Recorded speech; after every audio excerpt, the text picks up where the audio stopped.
Imagine receiving a delicate arrangement of striped carnations and yellow roses. To the uninitiated modern eye, it appears to be merely a charming gift, perhaps a centerpiece for a coffee table. But place this exact bouquet in the hands of a Victorian debutante, and the blood would instantly drain from her face. You have not sent a token of affection, you have delivered a silent, devastating declaration of refusal and infidelity. This was a world where a single misplaced petal could ruin a reputation or ignite a scandal, a realm where silence spoke louder than any shout. We often dismiss the language of flowers as a quaint relic of romantic sentimentality, a frivolous pastime for bored aristocrats in lace and crinoline. Yet beneath the velvet petals and fragrant blooms lay a sophisticated cryptographic system born of absolute necessity. In an era of suffocating social propriety, where spoken words were monitored by chaperones and emotions strictly policed, the botanical realm became the ultimate channel for illicit communication. It was a silent rebellion, a covert network of spies trading secrets in plain sight under the guise of horticulture. The roots of this floral code stretch far beyond the foggy streets of London, reaching back to the opulent courts of Constantinople. It was Lady Mary Wortley Montagu, the wife of the British ambassador to the Ottoman Empire, who first peeled back the curtain on this Eastern mystery. In her fervent letters home in 1717, she detailed the Turkish salam, a mnemonic game where objects were used to rhyme with messages. It was not originally about the symbolic meaning of the flower itself, but rather a clever linguistic puzzle used by harem women to circumvent the guards and communicate with the outside world. Europe, however, has a distinct habit of reshaping foreign customs to suit its own romantic appetites.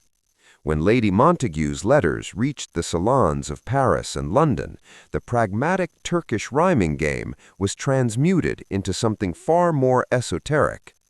Publishers seized upon the exotic allure, churning out dictionaries that assigned arbitrary moral virtues to every shrub and weed. By the time Charlotte de la Tour published Le Langage des Fleurs in 1819, the transformation was complete. The playful salam had hardened into a rigid lexicon of love, despair, and betrayal. To understand why this codified system flourished with such intensity, one must immerse oneself in the stifling atmosphere of the 19th century. This was a society paralyzed by the fear of impropriety, where a direct declaration of passion was socially suicidal. In this theater of repression, the floral dictionary became as essential as the Bible. A suitor did not need to risk rejection with a trembling voice. He could simply offer a sprig of heliotrope to profess eternal devotion, or a withered hydrangea to accuse his beloved of heartlessness. But as we shall see, this language was fraught with peril. With dozens of competing dictionaries circulating through the drawing rooms of Europe, a message sent was not always the message received. A lover might send a daffodil, intending to convey regard, only for the recipient to consult a rival text and interpret it as a sign of unrequited love. The garden was not a sanctuary of peace.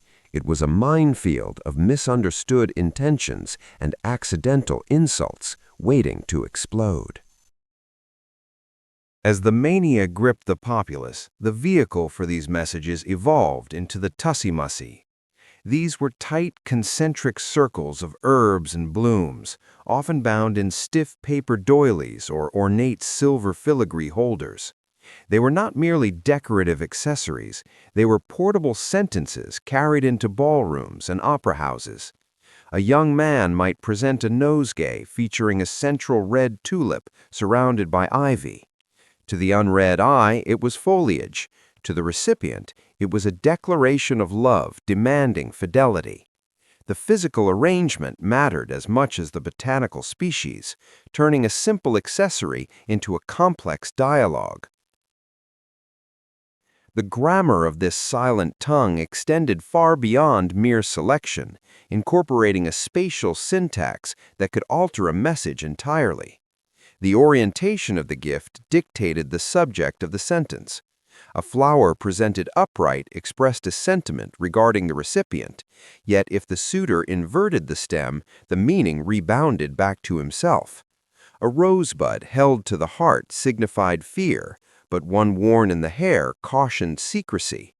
Even the hand used to offer the bloom carried judicial weight. The right hand answered yes, while the left delivered a crushing negative. Yet this botanical telegraphy was plagued by a chaotic lack of standardization that often led to disaster. Between 1830 and 1880, hundreds of competing guidebooks flooded the market, from Robert Tyus's The Sentiment of Flowers to the illustrated works of Kate Greenaway. A jonquil might symbolize desire in one volume and violent suspicion in another. Imagine the social catastrophe of sending a striped carnation to signal refusal, only for your intended to consult a provincial lexicon that defined it as a sign of ardent anticipation. It creates a fascinating dilemma of interpretation that modern digital communication fails to replicate. Before we examine how this code infiltrated high art, I have a question for you. If you were bound by these rigid Victorian constraints, would you prefer the risk of a misunderstood flower or the safety of absolute silence? I am curious to read your thoughts on this social gamble in the comments below. We often sanitize the past, assuming these codes were strictly for courtship, but the lexicon possessed a venomous edge. There were plants designated for misanthropy, war, and hatred. A dried white rose represented death before dishonor, while a sprig of basil informed the receiver of your intense hatred. In the hands of a scorned lover, a bouquet became a weaponized arrangement of monkshood and lobelia, signaling imminent danger and malevolence. It was passive aggression elevated to a high art form, allowing rivals to smile at one another while exchanging botanical death threats. The obsession inevitably bled into the visual arts, providing painters with a new layer of narrative depth. When John Everett Millais painted his tragic Ophelia, he did not choose the floating flora at random.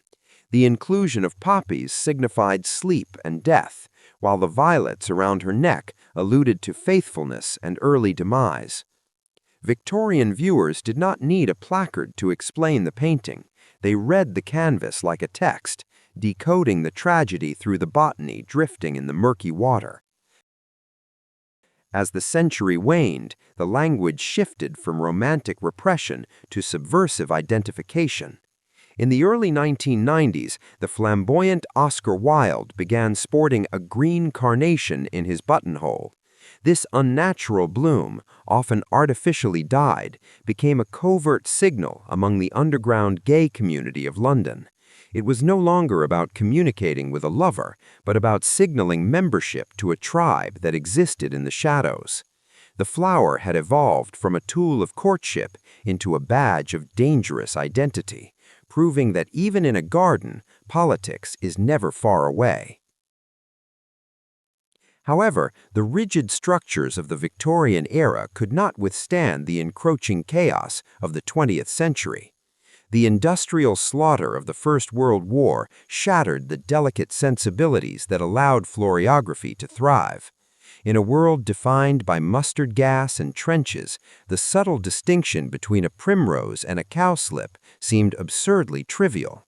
The elaborate dictionaries were shelved, gathering dust as society abandoned the intricate dance of petals for the brutal directness of the modern age. Today, the intricate lexicon of Madame de la Tour has been flattened into a commercial shorthand. We retain only the loudest syllables of this once complex tongue, the red rose of Valentine's Day passion and the white lily of funeral grief. The nuance is gone. We no longer distinguish between the deep crimson that signifies mourning and the bright vermilion that screams of desire. The florist's shop has replaced the garden as the source of meaning, prioritizing durability and genetic perfection over the fragile, specific intent of the Victorian sender. Yet in the highest echelons of state ceremony, the old grammar still whispers. When Queen Elizabeth II was laid to rest in 2022, the wreath adorning her coffin was not a random assortment of hothouse blooms. At the specific request of King Charles III, it contained rosemary for remembrance and myrtle cut from a plant grown from a sprig in the Queen's wedding bouquet of 1947. Even under the glare of global television cameras, the House of Windsor utilized this silent, botanical code to weave a private narrative of love and continuity amidst the public pageantry of state death. It is tempting to view Floriography as a quaint relic, but our need to encode emotion in images remains undiminished. We have simply swapped the organic for the digital, trading the tussy-mussy for the emoji keyboard. Just as the Victorian suitor agonized over the inclusion of a sprig of fern, the modern lover frets over the nuance of a heart icon or the ambiguity of a digital reaction. The medium has shifted from the herbaceous border to the silicon screen, yet the human drive to bypass the clumsiness of spoken language endures. Ultimately, the history of this language reveals less about botany and more about the human condition.